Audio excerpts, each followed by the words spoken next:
backstage at the CMA Awards, and one of the presenters for tonight, a guy who I said, listen, it seems like everybody's kind of just reading, and it's, but then you get up there and it breaks the mood. You have a little fun talking about Mr. Dwight Yoakam. I fell down 3 times trying to get out of the back of the dressing room of this thing. This is a gargantuan place.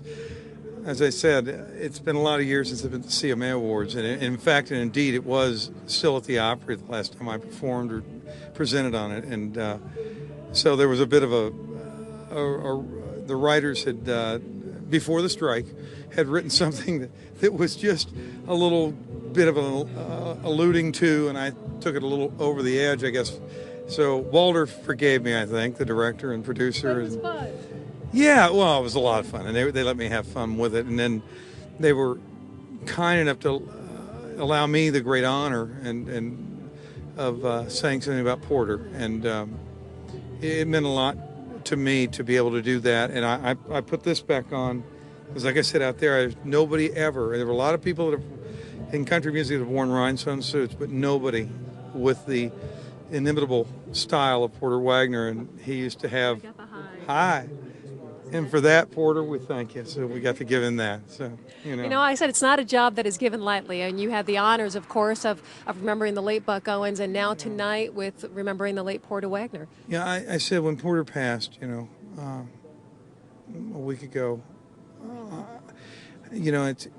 truly he was one of the princes of the golden age of country music, and there aren't many left.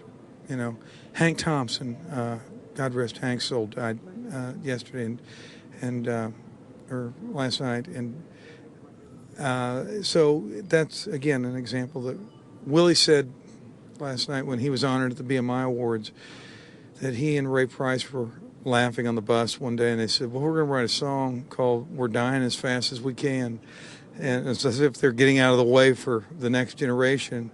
Very humor, and Willie in his droll manner he sang a little bit of an a cappella last night at the end of the BMI Award, and I thought, yeah, but it sort of sadly, in a melancholy sense, he was sending it all up, but that he and Ray and all those guys are still alive, but there are a lot of them that aren't, and it's great that somebody like Porter was honored by the CMA and the Country Hall of Fame.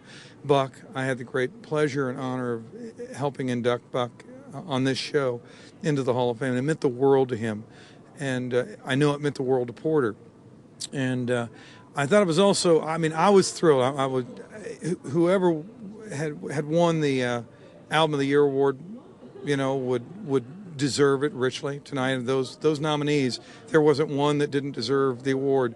But I thought, how fitting this George Strait, it just comes, Hall of Famer that steps up after Porter's ovation and collects that award. That's why I got to tell George. I said, George, it couldn't have been anybody.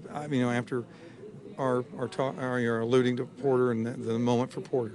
So it's guys like you that carry on the tradition, of course, with Dwight Sings Buck. Much continued success with that. We look forward to seeing you a lot on the road and back in the studio, too. And to Marty Stewart, too.